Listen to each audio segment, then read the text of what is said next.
तो अभी हम बहुत अच्छा विषय पर चर्चा करेंगे, संस्कारों का परिवर्तन।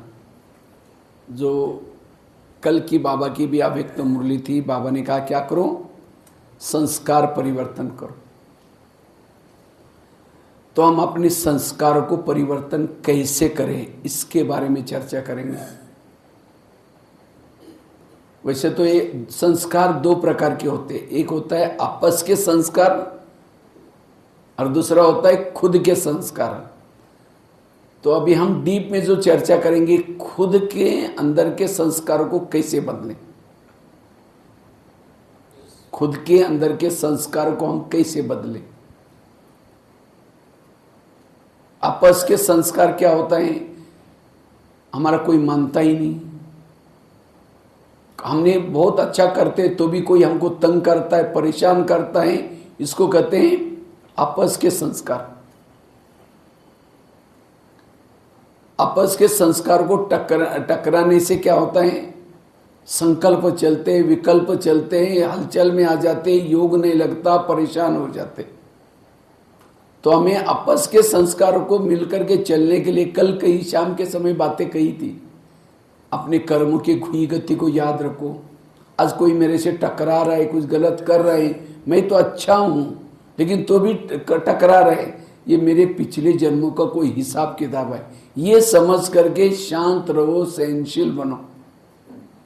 नहीं तो उस समय हम हलचल में थे, मैंने कभी रास्ते में गया ही नहीं, मैंने ऐसा किया ही नहीं, फिर भी ये क्यों करता है, हलचल में आ जाते हैं। ना कर्म योग होता है, ना बैठ करके योग, उससे हम कई बददुआई देते हैं, कई संकल्प विकल्प चलाते हैं। और ये सारा दिन की दिनचर्या जब योग में बैठेंगे, ना योग लगेगा, उसी व्यक्ति का परिचिंतन चलेगा, स्थिति बिगड़ जाती।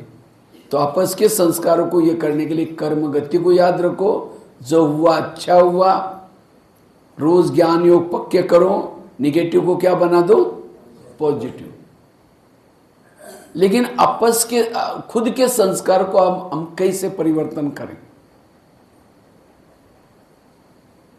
अगर मैंने संस्कार को नहीं बदला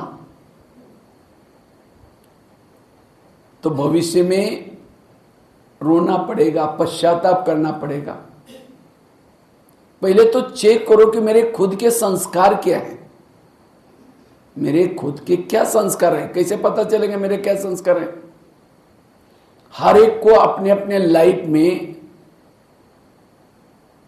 9 साल तक जाना है। 9 साल तक आपको हर एक को अपने अपनी लाइफ की स्टोरी 9 साल की याद है। 9 साल से लेकर के 8-9 साल से मैंने जिंदगी में क्या क्या गलती की, क्या क्या गलत काम किया, हर एक को याद है। तो हर एक को क्या करना है, अपने 9 साल तक पीछे जाना है। 9 साल से लेकर के ज्ञान में आने तक आपने जीवन में क्या क्या भूले की, उसको याद करो। ये है मेरे संस्कार। औरों को सबको पता नहीं है, लेकिन आपको खुद को पता है। लोग तो महिमा करेंगे, अरे तुम तो बहुत अच्छे हो, तुम कितने अच्छे हो, लेकिन मुझे पता है मैं कितना पानी में हूं।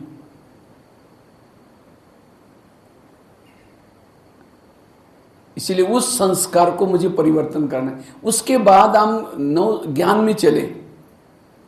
ज्ञान हो गया, योग हमें सब पता चला, राइट रॉन्ग सारा पता चला, तो भी मेरे कौन से संस्कार आ रहे। इतना ज्ञान होने के बाद, समझ होने के बाद, कौन से संस्कारों पर मेरी कंट्रोलिंग पावर नहीं हो रहे। ये है मेरे संस्कार। अज्ञान काल में कौन से थे, ज्ञान में। और मुझे लगता है जो अज्ञान काल में थे वही अभी ब्राह्मण बनने के बाद भी है, कोई दूसरे नहीं है। लेकिन अब उसका रूप बदल गया। पहले एकदम ज्यादा होता था, लेकिन अब थोड़ा बीच बीच में कभी आता है। आज मम्मा मम्मा क्यों बनी, मनाए ना मम्मा का स्मृति दिन। मम्मा एक गलती दोबारा नहीं करती थी, लेकिन हम उस संस्कार को क्या करते हैं, महीना 2 महीना 6 महीना वो बार बार रिपीट होता हमारा। और इतना महीने में 2 महीने में हमने जो कमाया, मेहनत की, अमृत वाला की, लेकिन उस संस्कार के होने से, वश होने से जो किया सब खत्म हो जाता। इसीलिए अब हमें उस संस्कार को परिवर्तन करना है। जैसे बच्चे ट्यूशन लगाते, कौन सा ट्यूशन लगाते? जो सब्जेक्ट कच्चा है उसी का ट्यूशन लगाते, नहीं तो उस बाकी सारे में ठीक है और उसमें फेल है तो भी क्या बोलेंगे? क्या बोलेंगे? उसको फेल ही कहेंगे। इसी तरह मैं बाकी सारी सेवाओं में, योग में, सब में अच्छा हूं, लेकिन उस संस्कार में मैं फेल होता हूं तो भी आपको क्या कहा जाएगा? फेल। इसीलिए उसको अब भी समय है। कई कई तो बाबा के बच्चे क्या करते, गुपचुप बाबा से पर्सनली मुलाकात रूरवान करते, लेकिन कभी कभी बच्चों की पर्सनली रूरवान बाबा क्या करते हैं, मुरलियों में सबको बता देता है। कई कई बाबा के बच्चे बाबा को क्या कहते, बाबा आप टेंशन में नहीं आना, मेरे अंदर जो संस्कार है ना, आगे चल करके जब विनाश हो जाएगा, चारों तरफ से दुख अशांति हो जाएगी, उस समय मेरे संस्कार, मुझे वैराग आएगा, संस्कार बदल जाएंगे, इसलिए आप टेंशन नहीं लेना। बाबा कहते हैं नहीं बच्चे, बहुत काल का उसके लिए अभ्यास चाहिए, क्योंकि जो संस्कार आपके अंदर रहेंगे अंत में वो संस्कार के अंश ही वंश बन जाएंगे। और अभी नहीं, द्वापर से लेकर के वो संस्कार आपको हर जगह पर हराता रहेगा और उसी संस्कार से आपके पाप बढ़ते ही जाएंगे। इसलिए केवल एक संगम युग है, उस संस्कार को बदलने का समय है। इसलिए अब हमें दृढ़ता से मेरे अंदर जो कड़ा संस्कार है, जो कमजोर संस्कार है, उसको अब मुझे परिवर्तन करना है। जैसे युद्ध में होता है, युद्ध में क्या होता है, इधर दुर्योधन है, इधर अर्जुन है, तो अर्जुन क्या कर रहे हैं, दुर्योधन को मारने के लिए जा रहे हैं, लेकिन बाकी और छोटे मोटे लड़ रहे हैं, भले वो दुर्योधन के तरफ के हैं, लेकिन अर्जुन कभी भी वो छोटे को कभी नहीं मारेगा। उसका टारगेट कौन होता है? दुर्योधन। अब छोटे को मारता जा रहा है, मारता जा रहा है, विजय कहेंगे, क्योंकि वो मुख्य जिंदा है, दुर्योधन जिंदा है। तो अर्जुन क्या करता है, दुर्योधन को मारता है, दुर्योधन मरते ही बाकी सेना क्या करेंगे, एक तो शरण में आएंगी या एक तो भाग जाएंगे। इसी तरह हम ज्ञान में चलते कहते हैं मैंने ये छोड़ा, ये छोड़ा, ये छोड़ा, ये छोड़ा, बस वो एक रह गया। और जो रह गया वो जब हमारे ऊपर अटैक करता है, बाकी जितने छोड़े थे मैंने सारे जिंदे हो गए, फिर हम कहते ये क्या हो गया, मैंने इसको छोड़ा था, क्योंकि आपने मुख्य संस्कार को नहीं मारा है। जैसे राम रावण का युद्ध चलता है, राम रावण का एक सिर काटता है, फिर दूसरा काटता है, सिर तो कट जाते हैं, दोबारा जुड़ जाते हैं। विभीषण आकर के राम के कान में दो चार बातें सुनाता है, ये ऐसा नहीं मरेगा, उसके नाभि में तीर लगाओ, और जब नाभि में तीर लगा रावण क्या हो गया, मर गया। इसीलिए हम भी कोई 10 साल से, 20 साल से, 40 साल से रावण को मारने में लगा हुआ है। कभी काम का गला काटते, कभी क्रोध, गले तो कट जाते, दोबारा जुड़ जाते। क्यों जुड़ जाते हैं? क्योंकि हमने उसके नाभि में तीर नहीं लगा। नाभि अर्थात कमजोरी का संस्कार। जब तक वो कमजोरी को खत्म नहीं करेंगे, बाकी संस्कार भागेंगे नहीं। तो उस कमजोरी को हम खत्म कैसे करें? क्योंकि कमजोरी के वश होने वाला चेहरे में खुशी नहीं होगी, वायुमंडल खराब हो जाता है, सभी इंद्रियों के वश हो जाता है,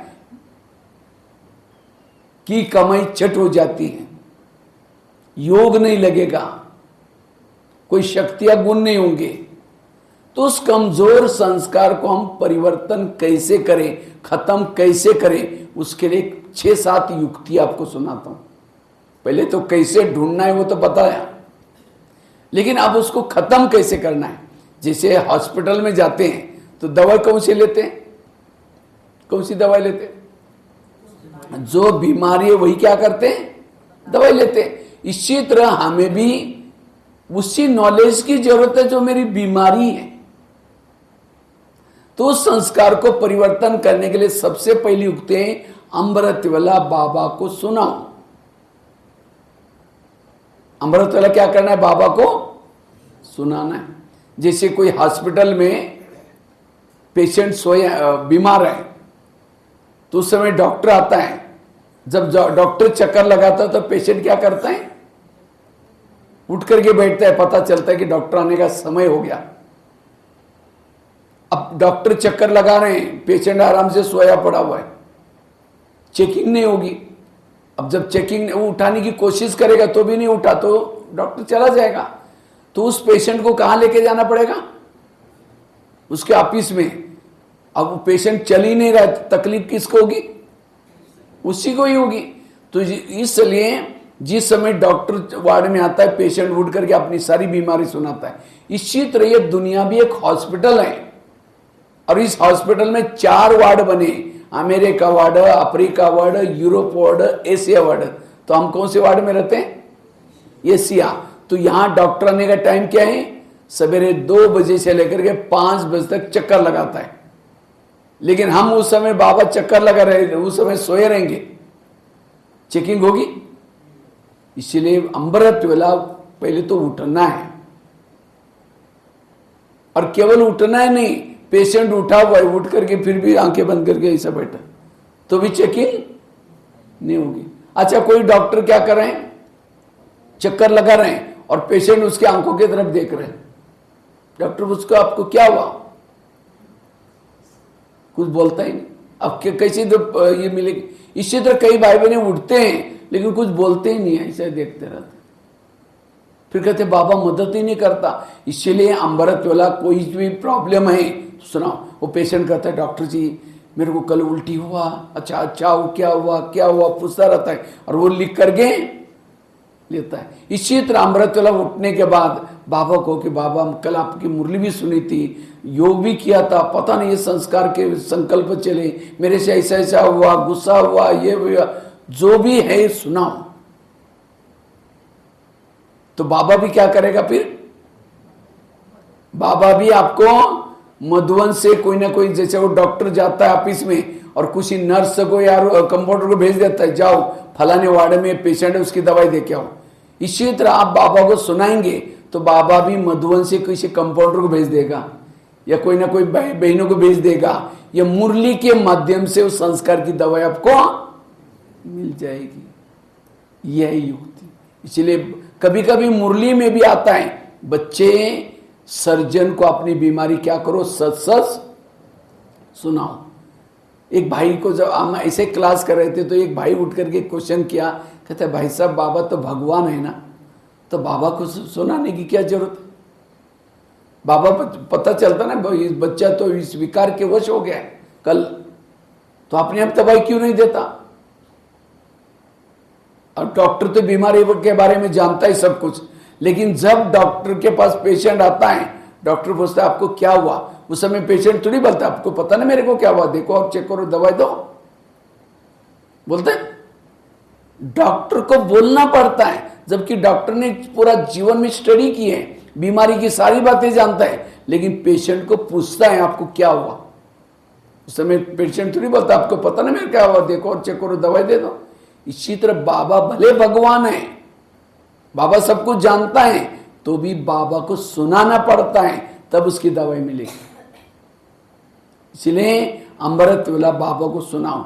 अच्छा, पेशेंट को कोई तकलीफ नहीं है तो भी चुप नहीं रहता, कहता है डॉक्टर साहब बहुत बहुत धन्यवाद, आज मेरा दिन बड़ा अच्छा गया, बहुत अच्छा लगा, शुक्रिया आपका।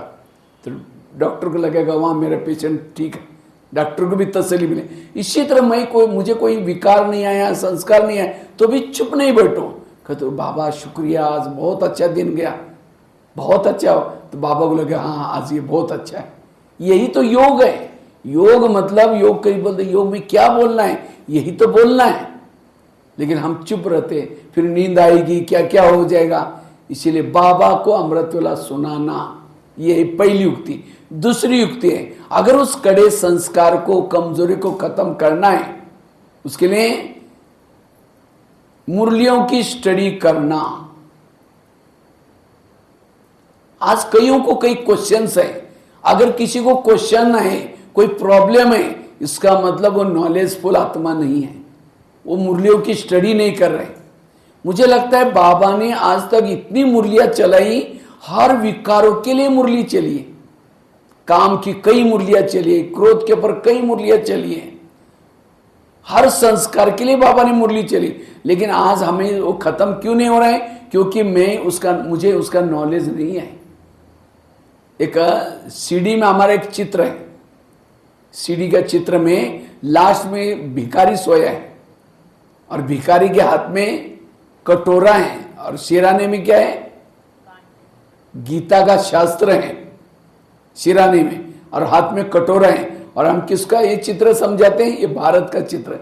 भारत का नहीं, हम ब्राह्मणों का चित्र है, क्योंकि असली गीता किसके पास है, हमारे पास है। लेकिन कहां रखा है उसको, सिराने, और फिर भी कटोरे लेकर के, बाबा मेरा योग नहीं लगता, बाबा मेरे ये प्रॉब्लम है, बाबा मेरे ये प्रॉब्लम है, क्योंकि हम मुरलियां पढ़ते नहीं। इसलिए मुरलियों की स्टडी करो। जैसे ये चीज मेरे पास है, एक इस चीज से मैंने इसको टच किया, माइक को, ये सारा सोने का बन गया। इसको टच किया, सोफे को, सारा सोफा सोने का बन गया। इसको टिपाई को टच किया, सोने का बन गया। मोबाइल स्टैंड को टच किया, सोने का पारा बन गया। इस चीज को जिसको मैं टच करता हूं सारा सोना बन जाता है। तो आप उस सोने को वैल्यू देंगे या इस चीज को वैल्यू देंगे, सोने को वैल्यू देंगे, इसको वैल्यू। जब ये है, आप कितना सोना बना सकते हैं, हर चीज को सोना बना सकते हैं। इसी तरह मुरली सुन करके शिवानी बहन बनी, मुरली सुन करके दादिया बनी, मुरली सुन करके महारथी बने, तो आप मुरलियों को महत्व देंगे या उन लोग जो बने हुए सोना उनको महत्व देंगे? लेकिन हम कहते वो वाह शिवानी बहन कितनी अच्छी है, वो ये नहीं कहते कि मुरली कितनी अच्छी है। इसीलिए मुरलियों के ऊपर प्रभावित हो जाओ, मुरलियों की स्टडी करो। मुझे लगता है मधुबन में अव्यक्त मुरलियों की किताबें मिलती हैं, 15-20 रुपए कीमत होते हैं। आप सभी क्या करो, कुछ पैसा इकट्ठे करो और इकट्ठे करके मधुबन से पूरी मुरलियों का एक सेट लेके आओ, पूरा 69 से लेकर के 2017 तक, और उसको एक किसी भाई को निमित्त बनाओ, एक लाइब्रेरी बनाओ, और हर महीने में एक एक मुरली लेके जाओ। सवेरे उठते ही उस मुरली की स्टडी करो, रात को सोते समय एक मुरली की स्टडी करो। और सभी मुरली पढ़ने की जरूरत नहीं, आपके अंदर कौन सा संस्कार है उसी टॉपिक को निकाल करके वही मुरली पढ़ो, बाकी पढ़ने की कोई जरूरत नहीं। आपका वो संस्कार बदल जाएगा, परिवर्तन हो जाएगा। और मुझे लगता है मुरलियां केवल भगवान वाच्य केवल संगम युग में मिलता है। शास्त्र भगवान वाच्य, शास्त्र तो लोगों ने क्या किया है, द्वापर के बाद जैसा आया वैसा लिखा हुआ है, लेकिन शिव भगवान वाच्य केवल संगम युग में ही मिलता है। हमारे किताबें भी भगवान वाच्य नहीं है, मैगजीन भी छपते हैं वो भी भगवान वाच्य नहीं है, हम जो क्लास में सुनाते वो भी अनुभव के आधार से। भगवान वाच्य केवल मुरली है। इसीलिए मुरलियों की स्टडी करना, और जितना मुरलियों की स्टडी करेंगे परिवर्तन हो जाएगा। जो किसी की क्लास सुन करके उस प्रमाण चलता है उसका जिम्मेवार वो खुद है, और जो बाबा की मुरली सुन करके उस प्रमाण जो चलता है उसका जिम्मेवार बाबा है। इसलिए मुरली के श्रीमत के अनुसार चलना, और तब जाकर के वो संस्कार परिवर्तन हो जाएगा। जैसे डिस्पेंसरी में जाते हैं तो जो बीमारी है वो दवा क्या करते मांगते, इसी तरह मुरली सुनने का भी तरीका क्या है। ये मुरली भी बाबा के डिस्पेंसरी है जिसके अंदर काम की, क्रोध की, लोभ की सारी टैबलेट्स है मुरली के अंदर। तो हमें मुरली सुनते समय वही टैबलेट लेना है जो मेरी प्रॉब्लम है। ये है मुरली सुनने का तरीका। लेकिन हम क्या करते हैं, हर पॉइंट नोट करते हैं, वो प्रॉब्लम नहीं तो भी उसको नोट करते हैं, और इसीलिए वो संस्कार नहीं बदल रहे। और इसीलिए मुरली से कैच करने के लिए मेरे अंदर क्या प्रॉब्लम है, वो कौन सा पॉइंट आया, उसको कैच करने के लिए क्लास के पहले आधा घंटे का योग रखा है बाबा ने। बिना योग करके हम यहां बैठेंगे, हम उस दवाई को कैच नहीं कर सकते।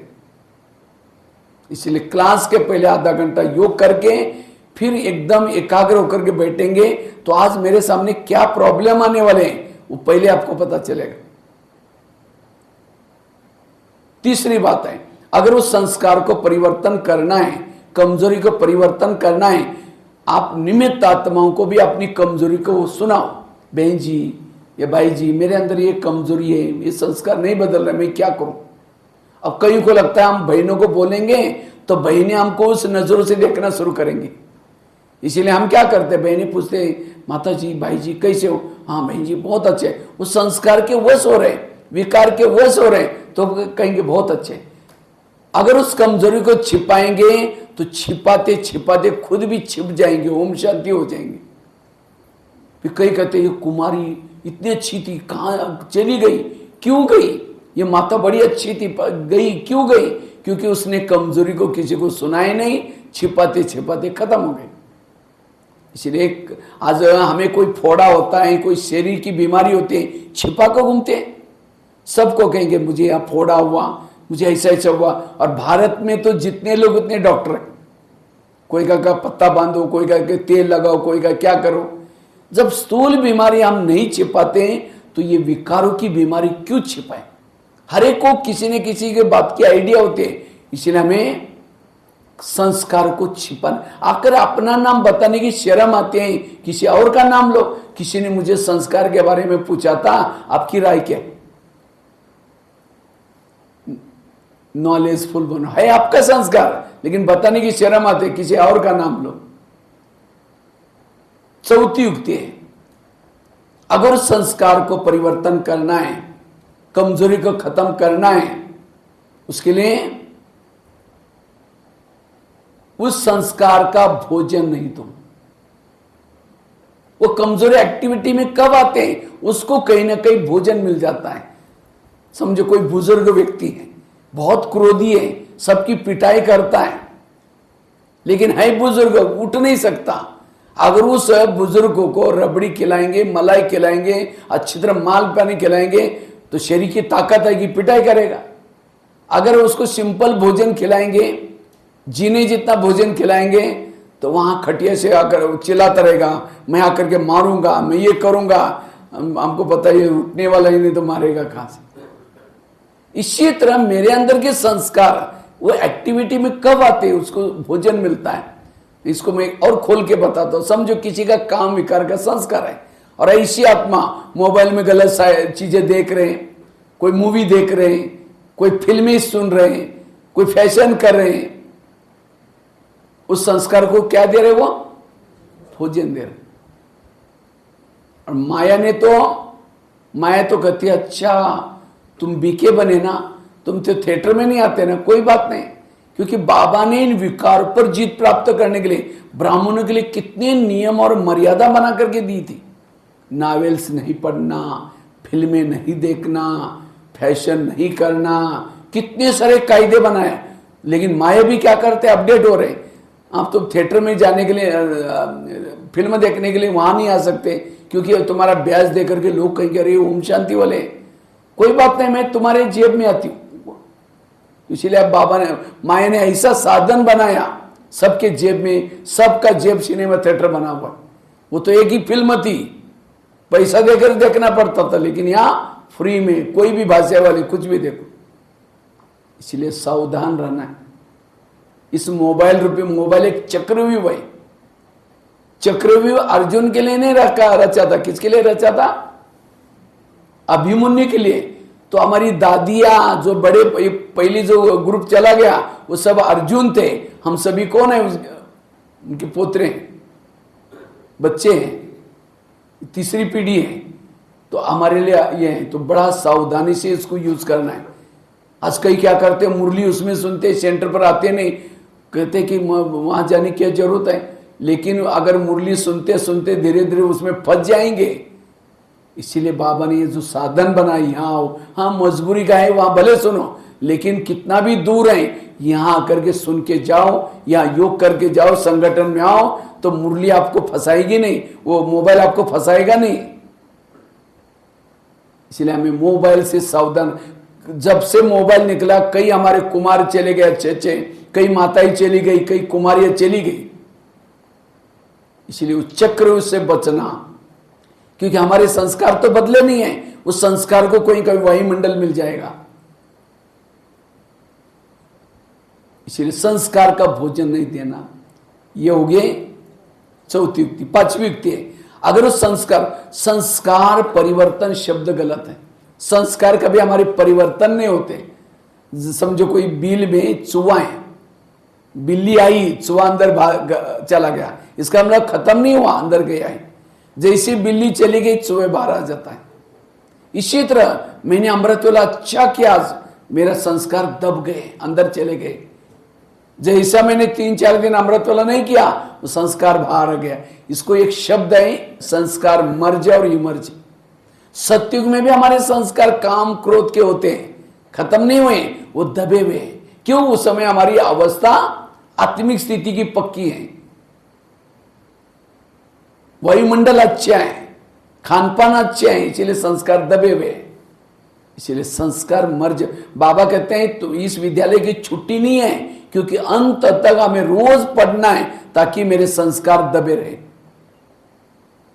इसीलिए संस्कार परिवर्तन क्या करना है? ईश्वरीय नियम मर्यादा पुरुषार्थ करना है ताकि संस्कार मेरे दब जाए, दबते दबते खत्म हो जाए। तो पांचवी युक्ति है बिजी रहो। सब सुन रहे? थोड़ा बीच में ताली बजाओ।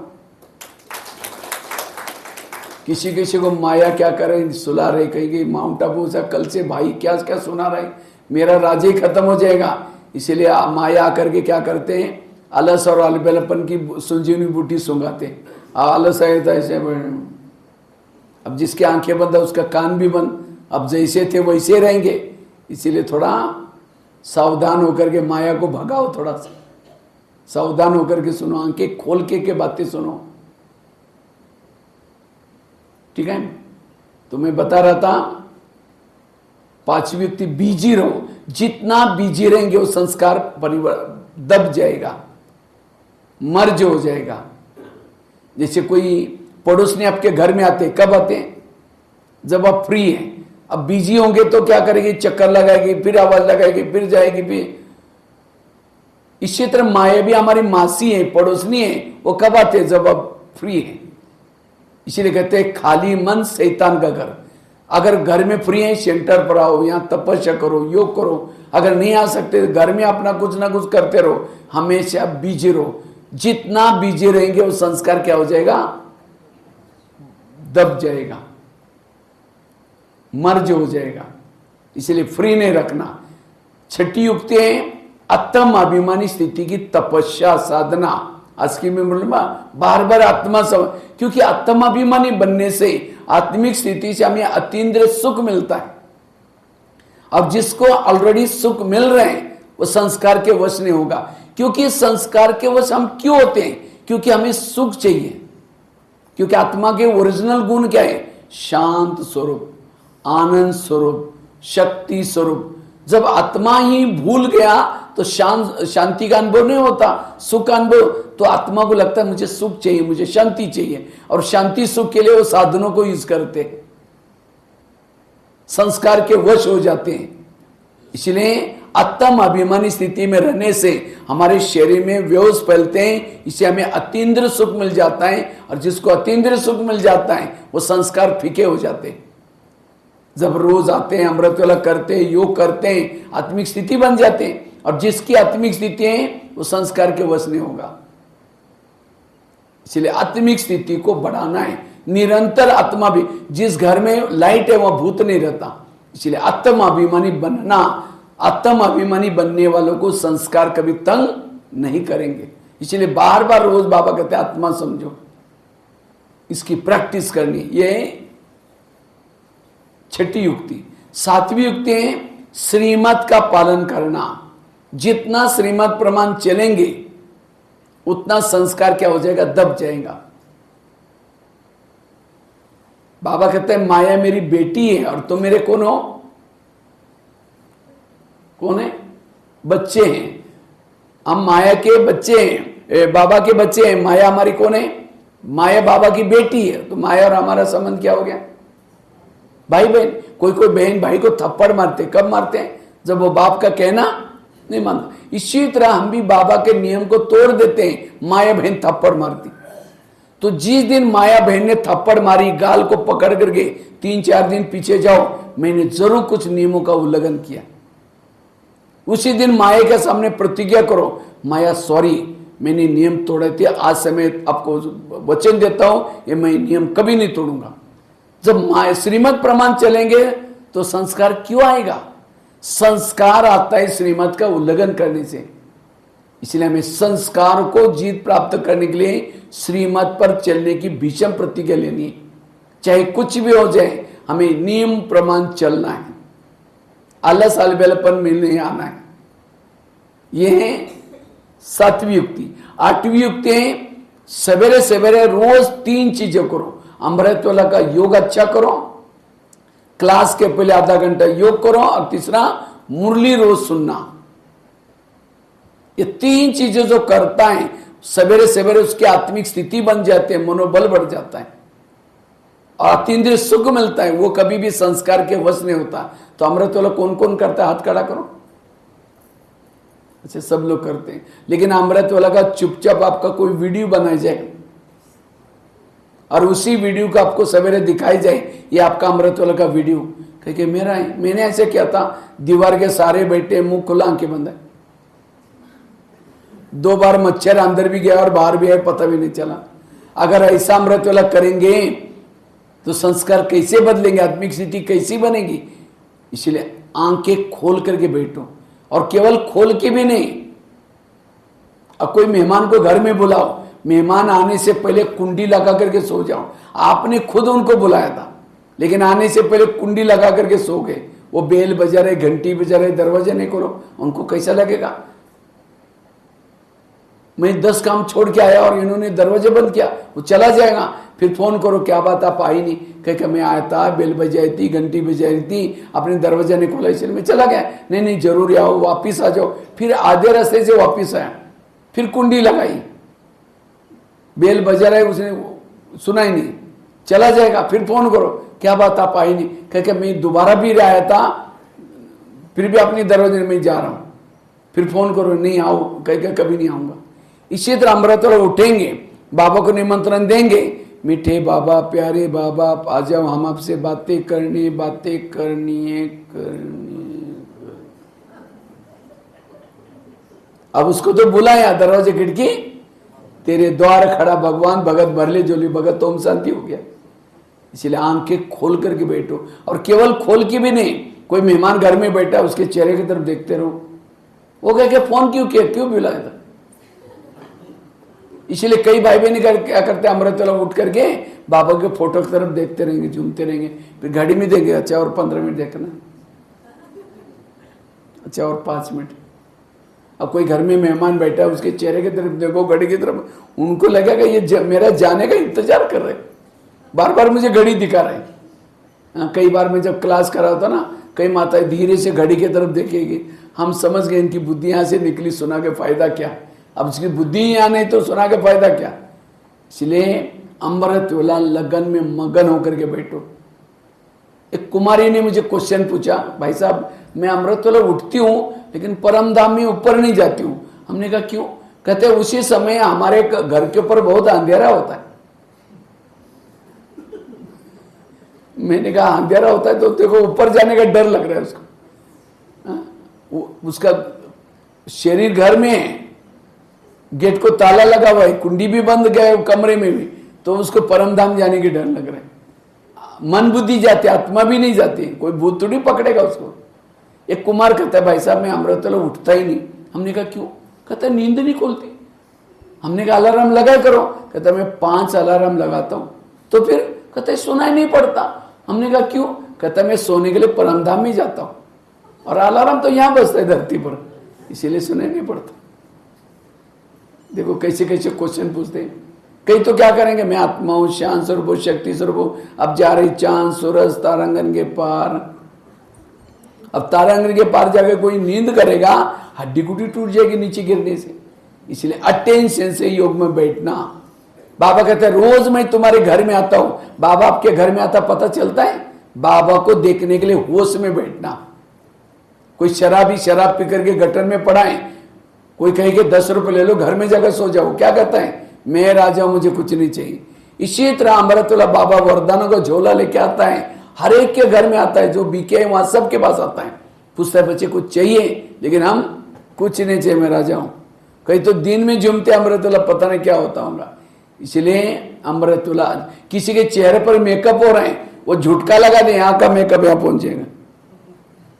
बाबा अमृतुल्ला भाग्य लिखता है, बच्चे तुमको सोने के महल दूंगा, पुष्पक विमान दूंगा, और हम क्या करें, लिखने नहीं दे रहे उसको। इसीलिए कहते हैं ना, भगवान से भाग्य में लिख रहे तो सो रहे थे क्या?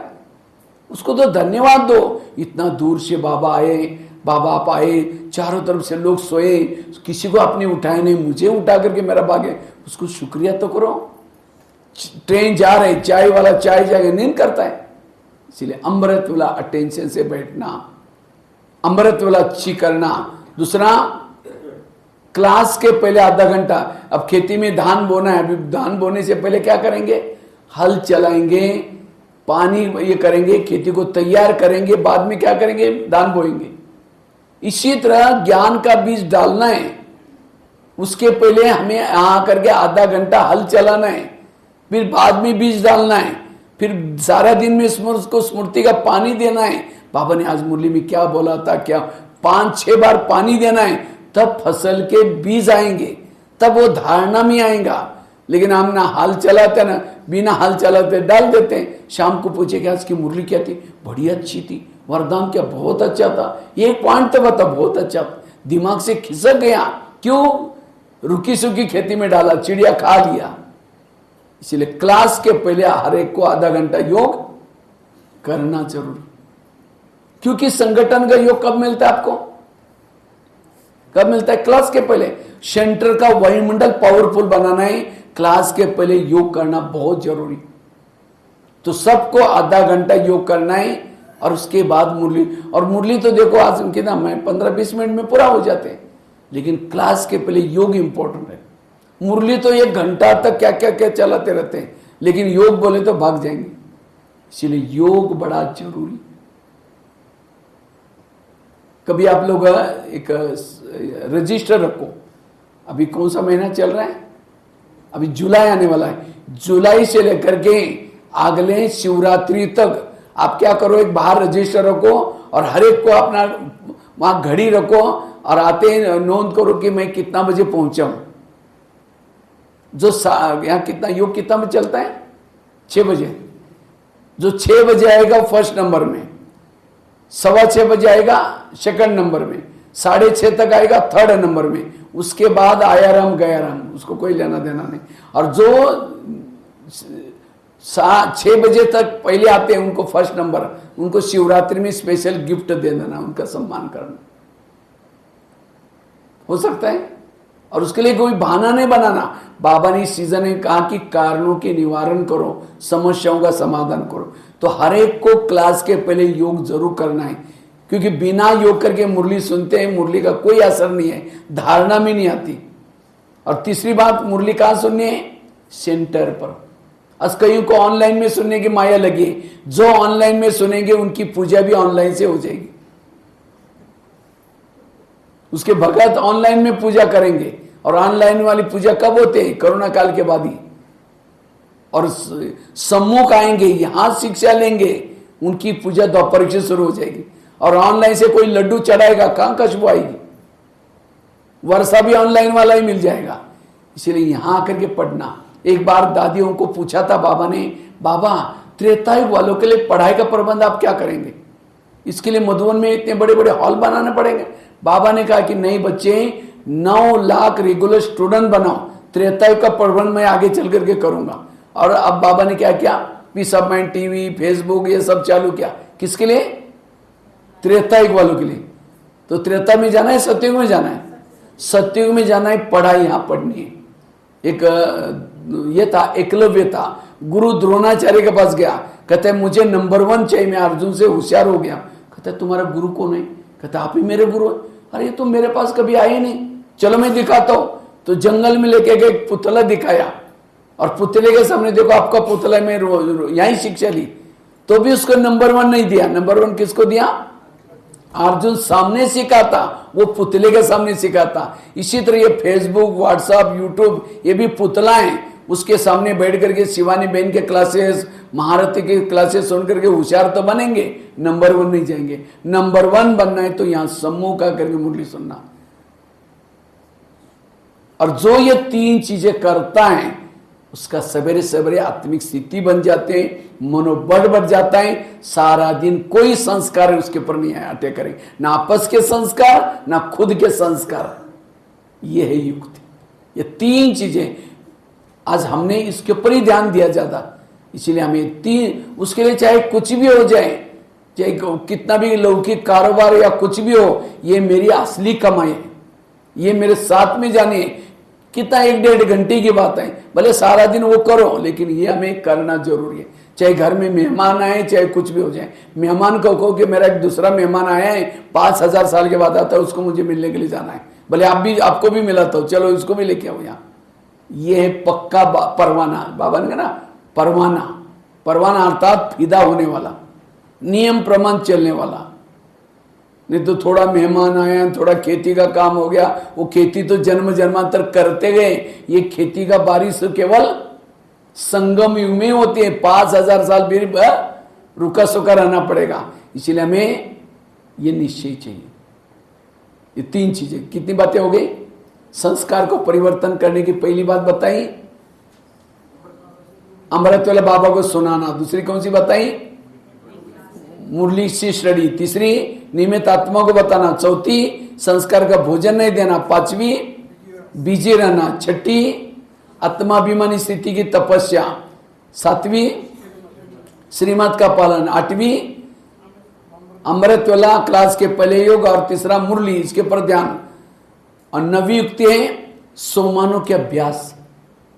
जितना सोमान में रहेंगे उतना आंतरिक, और सोमान भी करो से ऐसे नहीं कि कोई भी सोमान का अभ्यास करते रहो। समझो क्रोध है और कहो कि मैं मास्टर सर्वशक्तिवान हूं, और क्रोध आएगा। जैसे हर बीमारी की दवाई क्या होते हैं? अब पेट दर्द है और कहो कि सिर दर्द की दवाई दे दो, खा लो, पेट दर्द कम होगा। इसीलिए हर विकारों की टैबलेट अलग अलग है। संस्कार क्यों नहीं बदलते? क्योंकि सोमानु के यथार्थ अभ्यास नहीं करते। गुस्सा है, उसके सोमाने में शांत स्वरूप, शांति सागर की संतानों, शांति धाम की निवासियों, इसलिए सोमानु के अभ्यास। और लास्ट की युक्ति ज्वाला स्वरूप योग। ज्वाला स्वरूप योग से संस्कार बदलेंगे। हमारा योग कैसा चाहिए? ज्वाला स्वरूप चाहिए, विधि पूर्वक योग चाहिए। तो योग की विधि क्या है? जैसे आजकल मोबाइल को चार्ज करते हैं, मोबाइल को चार्ज करने की विधि क्या है? रोड पर डालो, चार्ज हो जाएगा? हाँ, हो जाएगा। वहां क्या चाहिए? बिजली का कनेक्शन चाहिए।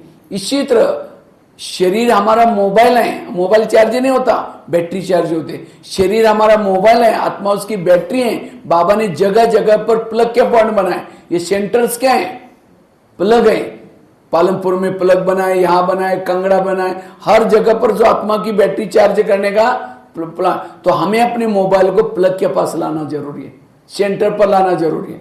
अच्छा, मोबाइल को प्लग के पास लाकर रखा, रात भर रखा, लेकिन उसकी तारी डाली नहीं, चार्ज होगा? यहां हमने शरीर को क्लास में पटकाया, मन बुद्धि नीचे ही पड़ी है, तो भी चार्ज नहीं होगी। अच्छा, एक तार डाली, दूसरी बार है, तो भी चार्ज नहीं होगा। अच्छा, दोनों तारें डाली, बाजू का बटन रात बंद था, तो भी चार्ज नहीं होगा। हम यहां आकर के बैठे, कोई स्मृति नहीं है। इसलिए स्मृति का स्विच चालू करो, बाबा के उपकारों को याद करो, प्राप्तियों को याद करो, बाबा मुझे क्या से क्या बना रहे उसको याद करो। जितनी स्मृति गहरे उतना योग गहरा। इसलिए स्विच चालू करना जरूरी है। कुछ उपकार किए बाबा ने हमारे पर, अगर एक उपकार को ही मैं याद करो, आंखों से आंसू आएंगे। और कोई व्यक्ति गटर में पड़ा है, लोग थूक के जा रहे हैं, नाक पकड़ करके जा रहे हैं, लेकिन एक व्यक्ति आया, उसने देखा ये गटर में सड़ रहा है, उसको सीधा जाकर के उसको उठाया, गले लगाया, आंखों के आंसू पोंछे, गाड़ी में लाकर बिठाया। ये नहीं कहा कि तुम चले जाना, घर में लाया, नहला रहे, धुला रहे, मालिश पालिश कर रहे। वो गटर में गिरा हुआ कभी भूलेगा? कहेगा मैं कभी नहीं भूलूंगा, इन्होंने मुझे जिए दान दिया। इसी तरह आज हम भी 63 जन्मों से विकारों के गटर में गिरे थे, किसी ने उठाया? कितने मम्मी पापा मिले, कितने भाई बहने मिले, रिश्ते उठाने के तो छोड़ो, और ये लात मार करके गिराया, हमने शादी की तुमको करनी पड़ेगी, लोग हमको क्या करेंगे, क्या कहेंगे, गिराया। तो बाबा परम धाम से आया, कहाँ आपका ये नगरोटा, कहाँ परम धाम, कहाँ ये दुनिया। वहां से आने से पहले उसने ये सोचा था मैं भारत में जाऊंगा तो हिमाचल में जाऊंगा, पालमपुर, वहां से कांगड़ा जिले में जाऊंगा, नगरोटा में जाऊंगा, उसके वहां गली में भी जाऊंगा। तो कितना बाबा का आपके लिए प्यार है। ज्ञान का डमरू बजा बजा करके सारे भेद खोले। आज जिसको श्री श्री टाइटल लिया कभी भी पता नहीं। बाबा के उपकारों को याद करो। टीचर बन करके पढ़ा रहे, सदगुरु बन करके सदा साथ में, इसलिए उपकारों को याद करो। याद रखना, इस ब्रह्मा कुमारी में जो आएगा, ज्ञान योग करेगा, उनका नाम जब तक सूरज चांद रहेगा उनका नाम अमर रहेगा। अभी भी हनुमान गणेश कौन है? जो 5000 साल पहले जिन्होंने परमात्मा के कार्य में मदद की थी, उनका अभी भी नाम मंदिर बने, नाम शास्त्रों में लिखा जाता है।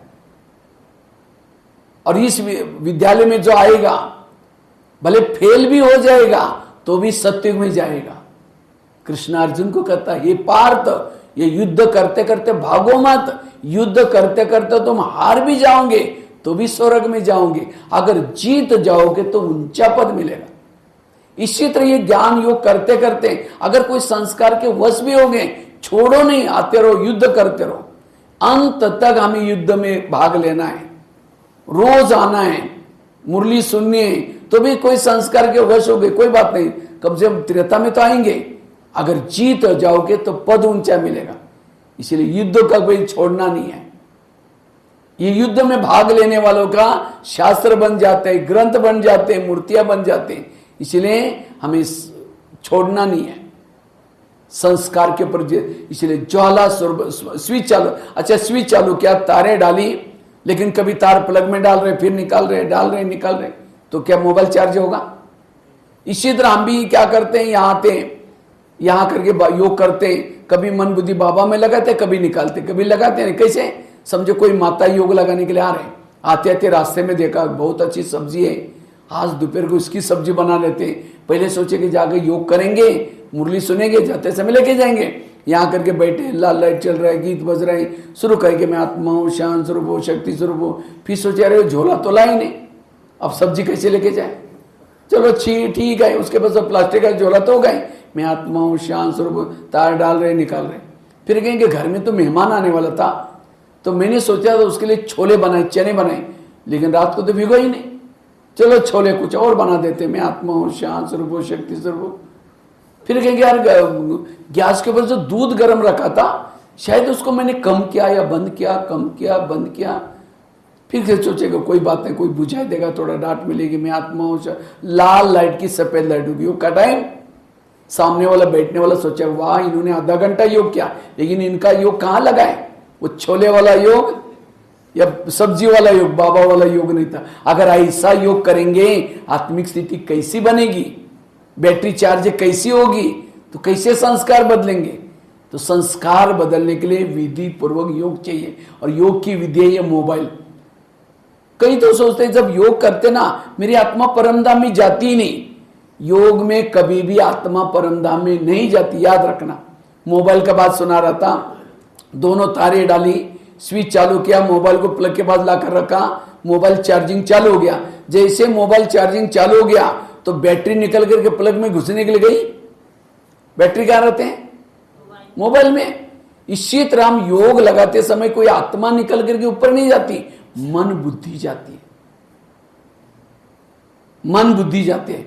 नहीं तो कई बार हम यूट्यूब में फेसबुक में क्या देखते हैं, योगी बैठा, जैसा बैठा एक बिंदी निकली, घूम घूम करके चांद सूरज तारे बढ़ गई, परमात्मा से टच हो गई, लेकिन हमारे से कोई निकलते तो लगता हमारा योग लगता ही नहीं। तो इसलिए मन बुद्धि जाते हैं। मन उसका जाता है जिसका मन हल्का है, बुद्धि उसकी जाते हैं जिसकी बुद्धि स्वच्छ है, जिस बुद्धि के ऊपर कोई भी बातों का प्रभाव नहीं है। अब जिसका प्रभाव है वो विजन आता है, दृश्य आता है, बुद्धि वहां गई, मन भी वहां चला जाता है। इसलिए योग करते समय बाबा के सिवाय कोई भी प्रभाव ना हो, ना कोई व्यक्ति का प्रभाव, ना कोई कारोबार का प्रभाव, ना मुझे पक्का करना है 8 बजे तक मुझे कोई भी प्रकार का प्रभाव ना हो, तो मेरा ध्यान इधर उधर गया कैसा पता चलेगा? कैसा पता? जैसे टीवी में दृश्य आता है, कैसा आता है? जहां कैमरा लगा हुआ वो दृश्य टीवी में आता है। इसी तरह बुद्धि में, मन में वही थॉट चलते हैं जहां बुद्धि देखती है। अब योग में बैठे हैं और सोच रहे कि अभी जाऊंगा, उसे मिलूंगा, ये करूंगा, ये मन में विचार चल रहे हैं, इसका मतलब कैमरा मेरा वही लगा हुआ है। जब बुद्धि वहां लगे, मन वहां लगा, परम धाम कौन गया? कोई नहीं गया। भक्ति मार्ग में माला पे रहे, राम राम राम ना देखना बे बिली दूध ने राम राम राम। यहां भी बैठे योग में, मैं आत्मा हूं, शांत स्वरूप हो सकते। अचानक थाली का आवाज आया, बेटा तुमने क्या गिरा है, थोड़ा ध्यान से लेना। इसका मतलब आवाज सुनाई पड़ा, बुद्धि कहां है? यहां है। बुद्धि ने सुना, जब बुद्धि है मन का है वो भी है। इसलिए यथार्थ योग करने से ज्वाला स्वरूप स्थिति, और ज्वाला तब भटकेगी विचार सागर मंथन। चूल्हे में लकड़ियां डाली हैं, चूल्हा बुझा हुआ है, अगर उस लकड़ी को हिलाओ तो क्या हो जाएगा? आग भड़क जाएगी। हमारे बुद्धि में बाबा ने कितनी सारी ज्ञान की लकड़ियां डाली, उसको हिलाओ, उसका मंथन चिंतन करो तो हमारी क्या हो जाएगी? ज्वाला स्वरूप स्थिति बनेगी। पवित्रता की धारणा, घी चाहिए, पवित्रता धारणा इसे ज्वाला स्वरूप स्थिति, और ज्वाला स्वरूप स्थिति से संस्कार परिवर्तन होंगे। अगर मेरे संस्कार नहीं बदले तो क्या होगा? जैसे कौरव पांडव बड़े हो गए, बड़े होने के बाद सबको लगता है अभी राजा किसको बना जाए? सब कहते हैं जो योग्य उसको राजा बना जाए। तो सबको लगता है योग्य कौन है? तो कौरव पांडव की सभा बिठाई, तो अचानक 4 लोगों को पकड़ करके लाया, चारों के भी गले बांधे थे काले कपड़े से। तो सबसे पहले प्रश्न पूछा दुर्योधन को, अगर तुम्हारे सामने ऐसी केस आएगी तुम उनको क्या सजा देंगे? इन चारों ने मिलकर के एक व्यक्ति का मर्डर किया। तो दुर्योधन जोश से उठता है, अच्छा मर्डर क्या है? मर्डर का बदला मर्डर, इसके भी चारों के गले काट दो। कहा कि ठीक है बेटो। यही क्वेश्चन किसको पूछा? युधिष्ठिर को। युधिष्ठिर, तुम्हारे सामने कोई ऐसी केस आएगी, चारों ने व्यक्ति का एक मर्डर किया है, तो क्या सजा दोगे? तो युधिष्ठिर गंभीर हो गया, कहता है इनका मैं कुल वर्ण जाति पूछना चाहता हूं। तो शकुनी मामा उठ करके कहता है जाति से क्या मतलब है? मेरे भांजे ने जो बोला सही बोला, क्योंकि उसका सा है। तो सब कहते हैं नहीं पूछा तो कोई राज होगा। तो कहा ये चारों में से मर्डर करने में से एक शूद्र है, शूद्र वर्ण का, दूसरा क्षत्रिय है, दूसरा वैश्य है, तीसरा क्षत्रिय है और चौथा ब्राह्मण है। 4 वर्ण के 4 है। तो युधिष्ठिर गंभीर हो गया, कहते इसमें जो क्षुद्र है 2 साल की सजा दो उसको, इसमें जो वैश्य है उसको 4 साल की सजा दो, इसमें जो क्षत्रिय है उसको 6 साल की सजा दो, और इसको जो ब्राह्मण है इसमें जो 8 कितना? कहा कि क्या सजा देने, मैं कर नहीं कहूंगा, या आचार्य द्रोण बाजू में बैठे वो बताएंगे। ये जो शास्त्रों की छोटी छोटी बातें संगम की यादगार है। आज हमने ब्राह्मण शूद्र बनकर के भूले की माप हो सकती है, अज्ञानी थे, वैश्य में की माप हो सकते हैं, क्षत्रिय में की माप हो सकते हैं, लेकिन मैं ब्राह्मण ज्ञानी समझदार होने से अगर मैं कोई संस्कार के वश हो जाता है, 1 का 1000 गुना पाप बढ़ जाता है। 1 का 1000, क्योंकि हमको एक अच्छा काम किया तो 1000 गुना पुण्य मिलता है। इसी तरह ब्राह्मण बनकर के कोई भी संस्कार के वश हो गए, 1 का 1000 गुना पाप। और हम तो अच्छा करते वही गिनते, मेरे से भूले होते तो गिनते ही नहीं, और 1000 गुना पाप हो गया। और एक बार ब्राह्मण बने बाद विकर्म बनते जाएंगे, 1000 गुना विकर्म बनेगा, खुशी गायब, योग नहीं लगेगा, प्रॉब्लम आएंगे। इसलिए ब्राह्मण बनने के बाद कोई विकर्म ना हो, अटेंशन देना है। इसलिए अब मुझे संस्कार को रिपीट होने नहीं देना। याद रखना, अंत में आत्माएं शरीर छोड़ेगी, परम धाम में नहीं जाएंगी, क्योंकि परम धाम का गेट बंद है। सब सारी आत्माएं शरीर छोड़ेगी, तब परम धाम का गेट शिव बाबा खोलेगा।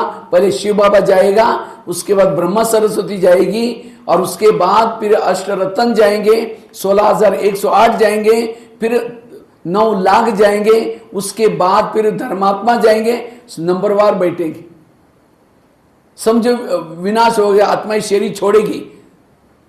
समझो उन आत्माओं को शरीर नहीं है, अब उनको काम विकार का संकल्प आया, अब कहां जाएंगे? काम विकार का उनको तो शरीर है ही नहीं। तो वो क्या करेगी? जिनके अंदर काम विकार के अंश है उसी आत्मा में प्रवेश करेगी, और एक एक में 10-10 आत्माएं प्रवेश करेगी, और विकारों का फोर्स बढ़ेगा। ये अभी पाठ चालू नहीं, ये आगे चल करके चलेगा। और उस समय अगर हमने गलत की, विकारों के वश हो गए, पश्चाताप किसको होगा? जिसका शरीर है उसको। फिर कहेंगे बाबा ये मेरे से क्या हो रहा है? इसीलिए बाबा कहते हैं अटेंशन प्लीज, अभी से अपने संस्कारों के अंश के वंश को खत्म करो, अन्यथा माया का फोर्स अंत में, और लास्ट में माया का फोर्स है, लास्ट में करेगी। इसीलिए अब हमें चुप नहीं रहना, देखो कि मेरे अंदर कौन से संस्कार के अंश है, और उस अंश को खत्म करना। जैसे दिखाते हैं पांडव की विजय होगी, विजय होने के बाद सभी पांडव पहाड़ी पर गए, और उस पहाड़ी का नाम था मेरु पर्वत। 5 पांडव, द्रौपदी, कुत्ता। पहाड़ी सीधी थी, लेकिन कहते उस पहाड़ी पर वही चढ़ सकता था जो सत्य ईमानदार है। 5 पांडव, द्रौपदी, कुत्ता जब जा रहे थे, द्रौपदी गिर गई।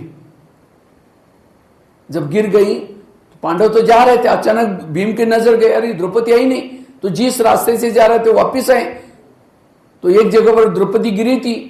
तो भीम उसकी महिमा करता है, कितनी अच्छी स्त्री थी, हमारे साथ मेरे जंगल में मेरी त्याग गया। भीम सुनते, युधिष्ठिर सुनते रहता है, काश ने सब कुछ छोड़ा, जंगल में मेरी त्याग किया, लेकिन एक बात नहीं छोड़ी। कौन सी? पांडव के साथ सबके साथ प्यार था, लेकिन एक अर्जुन के साथ एक्स्ट्रा प्यार था, काकि इसलिए वो चढ़ नहीं सकती, गिर गई। फिर द्रौपदी को याद आता है, रोती है, पश्चाताप करते। ये सारी यादगार संगम युग की है। हमारे भी विजय होगी, विजय होने बाद सभी पांडवों को पहाड़ी पर जाना होगा। पहाड़ी मतलब माउंट आबू ही नहीं, पहाड़ी अर्थात परम धाम। लेकिन उस पहाड़ी पर वही चढ़ सकता जो सत्य ईमानदार है। अगर मेरा किसी से लगा हुआ है, मेरे अंदर कोई गलत संस्कार है, गिर जाएंगे। फिर बाबा समझाएगा, तुमको मैंने कितना समझाया था। याद रखना, लास्ट में बाबा मिलन होगा, लास्ट में भी एक बार होगा अब, लेकिन वो अलौकिक होगा।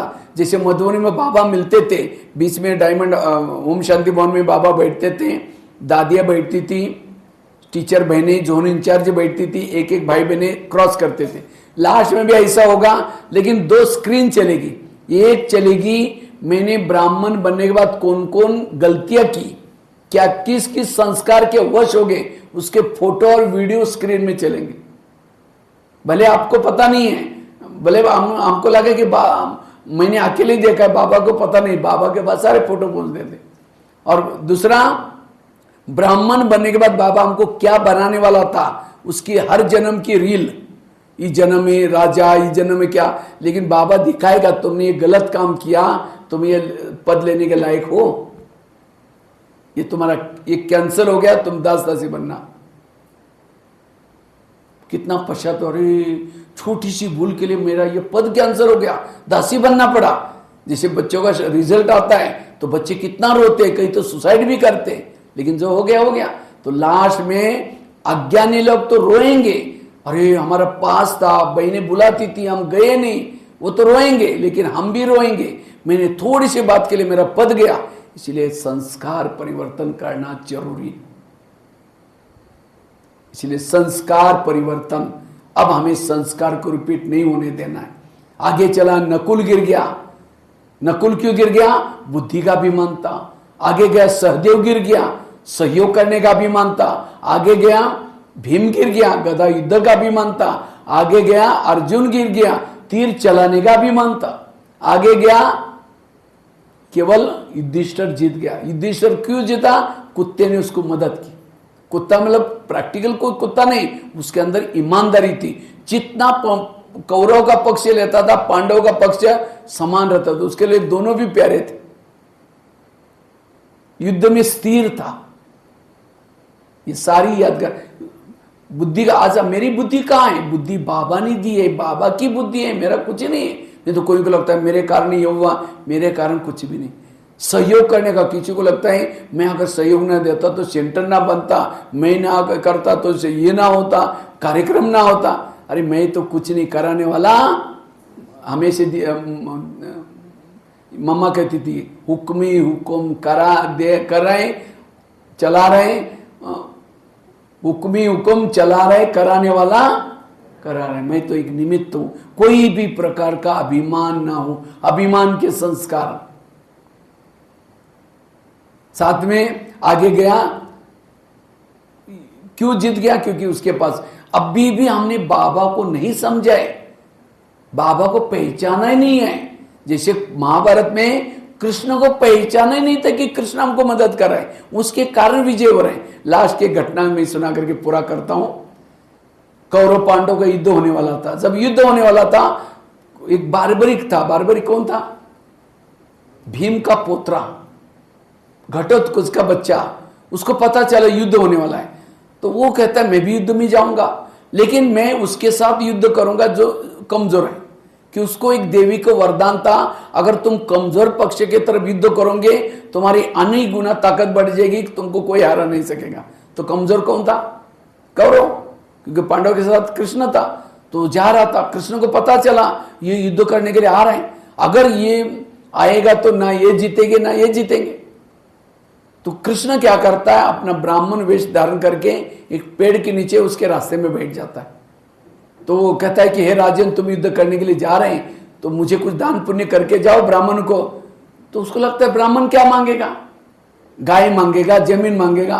कहता है हे ब्राह्मण तुमको क्या चाहिए, जो मांगोगे दूंगा। कहता है मुझे आपका सिर चाहिए। जब सिर मांगा तो उसको लगा ये तो कोई ब्राह्मण ही नहीं, लेकिन वचन दिया था। कहता है मैंने वचन दिया, कोई बात नहीं, लेकिन मुझे वो युद्ध देखना है। तो उसने क्या किया, सिर काट करके दिया कृष्ण को। तो कृष्ण ने क्या किया, वो सिर को पेड़ के नीचे जहां युद्ध चल रहा था वहां टांग के रख दिया, पेड़ के ऊपर। तो जब पांडव की विजय होगी, कौरव हार गए, पांडव जीत गए, तो पांडव आपस में लड़ना शुरू किया। भीम कहता है मेरी तीर के, भीम कहता है मेरे गदा के कारण विजय हो गया। अर्जुन कहता है तुम्हारी गदा कुछ नहीं थी, मेरे तीर। वो कहता है मेरी गदा, वो कहता है मेरे तीर। उस समय सिर जोर से हंसता है कि उसने सारा युद्ध देखा था। कहता अरे ना तुम्हारी गदा थी ना तुम्हारे तीर थे, मैं देखता था एक चक्र चलता था, चक्र गले काटता था, चक्र गले काटता था। सारी विजय चक्र के, कृष्ण के। तुम्हारी गदा भी चलती थी, सामने चक्र चलता था, तुम्हारा तीर भी चलता था, सामने चक्र चलता था। तो भीम को गुस्सा आता है, उसके ऊपर गदा मार के चला जाता। ये सारी बातें संगम युग की है। हमारी भी विजय होगी, विजय होने के बाद हमारे पांडव आपस में लड़ेंगे, अभी भी लड़ रहे हैं। ये मेरे सेंटर, ये मेरा एरिया, मेरे जिज्ञासु। अरे जिसके जिज्ञासु है, जो कर रहा है उसका नाम। इसलिए बाबा कहता है ये अभिमान, अभिमान का संस्कार इस ब्राह्मण जीवन में सबसे खतरनाक है। इसलिए कराने वाला बाबा है। बाबा आज ये दरी किसने, चद्दर किसकी और ने लाकर दी, ये लाइट किसने और ने लगाई होगी, ये मुरली किसी और ने बोली, टाइप किसी की और ने की, भोज भेजी है किसी और ने, खाना किसका हम खा रहे हैं। और मैं क्लास करके कहूँ वाह मैं बहुत अच्छा क्लास किया, मैं तो कुछ नहीं कराने वाला। जैसे कठपुतली को नचाते, नचाने वाला दिखाई नहीं पड़ता। कठपुतलियां डांस करते और कठपुतली का डांस देख करके कोई ताली बजाए, वाह कितना अच्छा डांस करे, वो कहेगा ठीक है तुम ही कर लेना, वो खींचने वाला खींचेगा नहीं तो वही लटक जाएगी। इसी तरह बाबा कराता है, बाबा कराता है। बाबा इतना उपकार, जैसे मैंने अपनी कहानी सुनाई, कहा मैं 2 शब्द नहीं बोल सकता था, 6-6 महीना स्नान नहीं करते थे, एक बार कपड़े डाले फटने तक निकालते भी नहीं थे। लेकिन आज बाबा ने मेरे पर इतना उपकार किया। अगर मैं कहूँ कि मैं बहुत अच्छा क्लास कर, मैं तो मुझे तो हिंदी भाषा भी नहीं आती थी, कुछ नहीं आती थी। बाबा क्या करता है, किसी का भाग्य बनाने के लिए कुछ कला विशेषता भर देता है, लेकिन उस कला विशेषता को अपना समझते हैं। इसलिए बाबा को समझो, बाबा करा रहे हैं, हम तो कुछ भी। तो जब हमारी ये स्थिति है तब जाकर के हम भ्रुकुटी आसन पर बैठ सकते हैं। आज क्यों आत्मिक स्थिति नहीं, कोई ना कोई क्या है, ईगो। इसीलिए बाबा कहते संस्कार बदलो। तो क्या क्या युक्ति बताई, दोबारा एक रिपीट करेंगे। पहली बात बताई अमृत वाला बाबा को सुनाना। दूसरी क्या सुनाई, मुरलियों से स्टडी करना, जो संस्कार है उसी के टॉपिक पढ़ना और उस प्रमाण चलना। तीसरी बताई निमित्त आत्माओं को बताना, चौथी बताई संस्कार का भोजन नहीं देना, पांचवी कौन सी सुनाई बिजी रहना, छठी कौन सी सुनाई श्रीमत का पालन, आत्माभिमानी स्थिति, छठी कौन सी सुनाई सातवीं श्रीमत का पालन, आठवीं कौन सी सुनाई अमृत वेला क्लास के पहले योग और तीसरा मुरली उसके पर अटेंशन, नवीं कौन सी सुनाई सोमानों के अभ्यास और 10वीं बताई ज्वाला स्वरूप योग। अगर ये 10 बातें करेंगे 10 इसका रावण खत्म, संस्कार परिवर्तन होंगे। ठीक है, अगर नहीं करेंगे तो क्या होगा वो भी रिजल्ट बताए आपको। हाँ, महाभारत की कितनी सारी घटनाएं बताई। इसीलिए अब हमें अपने दृढ़ता से जो मेरी कमजोरी है उसको परिवर्तन करना है। ठीक है, ओम शांति। ये आज का गरम गरम हलवा। ठीक है, ओम शांति।